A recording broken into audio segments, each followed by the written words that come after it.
भारतीय वायुसेना ने तबाही मचाती एयर स्ट्राइक ने पाकिस्तान को ऐसा झटका दिया है कि वो अब दुनिया के सामने खुद को बेबस और पीड़ित दिखा रहा है। ऑपरेशन सिंदूर के तहत भारत ने पाकिस्तानी सेना और आतंकियों के ठिकानों को जबरदस्त करार किया, जिसके बाद पाकिस्तान ने भारत के सामने सीज फायर की गुहार लगाई।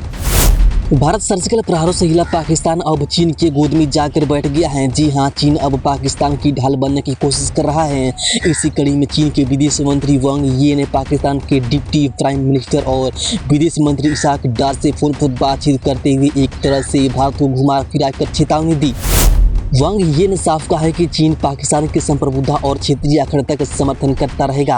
हालांकि ये बयान तब आया जब पाकिस्तान की हालत बेहद खराब हो चुकी है। भारत के जवाबी हमलों के बाद पाकिस्तान ने कई बार नाकाम हमले करने की कोशिश की, लेकिन हर बार उसे मुंह की खानी पड़ी।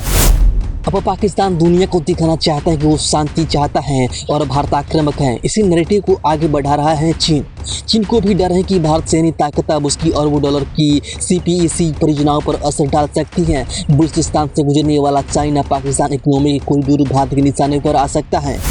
भारत और पाकिस्तान के बीच इस सैन्य टकराव पर अब चीन ने भारत से सीधा संपर्क साधा। चीनी विदेश मंत्रालय के मुताबिक वांग यी ने भारत के अंतर्राष्ट्रीय सलाहकार अजीत डोभाल से भी फोन पर बातचीत की। डोभाल ने कहा, भारत युद्ध नहीं चाहता, लेकिन आतंक के खिलाफ कार्रवाई जरूरी है।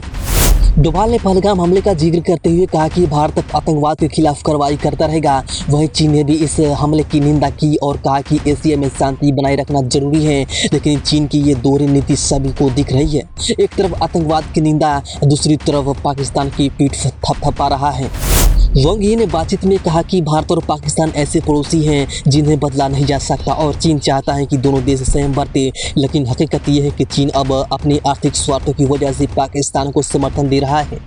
अब सवाल उठता है कि क्या चीन का ये रुख भारत के खिलाफ एक नई रणनीति है या फिर पाकिस्तान की हालात देख चीन भी डरा हुआ है।